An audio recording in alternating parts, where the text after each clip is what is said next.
একটা সহজ কিন্তু অস্বস্তিকর প্রশ্ন দিয়ে শুরু করি। সরকার যদি ফ্যামিলি কার্ড দেয় তাহলে টাকা কার? সরকারের নাকি আপনার? দিন শেষে এই দেশের বাজেটের টাকা আসে কোথা থেকে? আপনার দেওয়া ভ্যাট থেকে, আপনার কেনা চাল ডাল তেল থেকে, মোবাইল রিচার্জের উপর ট্যাক্স থেকে, ব্যবসায়ীর আয়কর থেকে, মানে ঘুরে ফিরে জনগণের পকেট থেকে। তাহলে প্রশ্ন ওঠে, যদি জনগণের টাকা ঘুরে ফিরে আবার জনগণকে দেওয়া হয়, তাহলে এটা কি সাহায্য নাকি শুধু টাকা ঘুরানো? চলুন ঠান্ডা মাথায় বিষয়টা বুঝি। প্রথম কথা, পৃথিবীর সব দেশের সরকারই জনগণের কাছ থেকে ট্যাক্স নেয়, আবার সেই টাকা জনগণের জন্য খরচ করে। এটা অস্বাভাবিক কিছু না। রাস্তা, হাসপাতাল, স্কুল, পুলিশ সবই তো জনগণের টাকায়।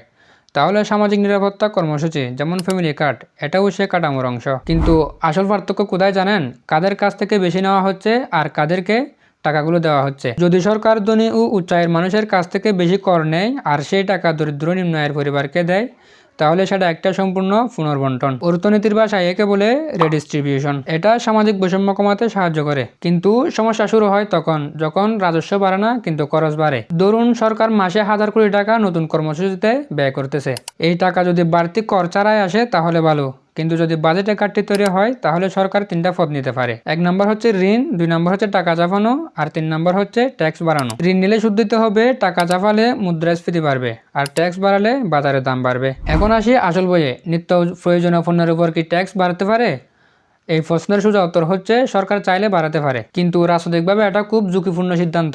চাল ডাল তেলের উপর ট্যাক্স বাড়ানো মানে সরাসরি জনগণের রাগ সরকারের উপর ডেকে আনা। তবে আরেকটা কুশল থাকে, সরাসরি চালের উপর ট্যাক্স না বাড়িয়ে আমদানি শুল্ক, পরিবহন খরচ বা পরোক্ষ ভ্যাট বাড়ানো।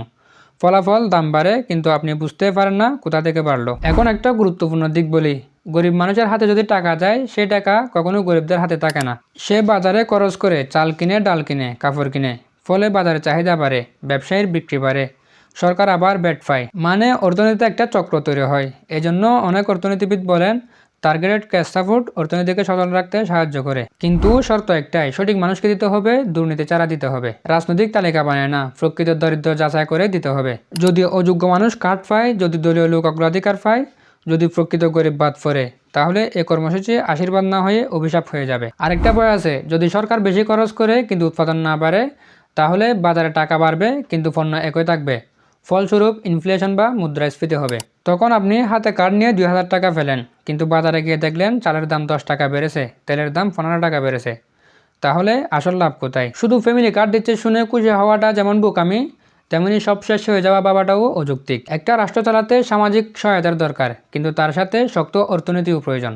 উৎপাদন বাড়াতে হবে, কর্মসংস্থান বাড়াতে হবে, রপ্তানি বাড়াতে হবে, নইলে শুধু কার্ড দিয়ে দেশ চালানো যায় না। আপনি কি চান একটা কার্ডের উপর নির্ভরশীল সমাজ, নাকি এমন একটা অর্থনীতি যেখানে কার্ড ছাড়া মানুষ সম্মানের সাথে বাঁচতে পারে?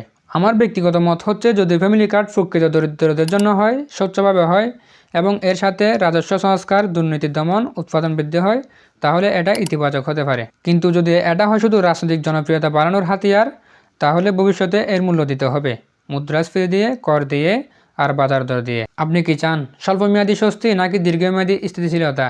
ভাবুন, কারণ দিন শেষে রাষ্ট্রের টাকা মানে আপনার আমার সবারই টাকা। ভিডিওটি ভালো লাগলে শেয়ার করতে পারেন। ফেসবুক থেকে দেখলে ফলো আর ইউটিউব থেকে দেখলে সাবস্ক্রাইব করার অনুরোধ রইল। আসসালামু আলাইকুম রহমতুল্লাহ।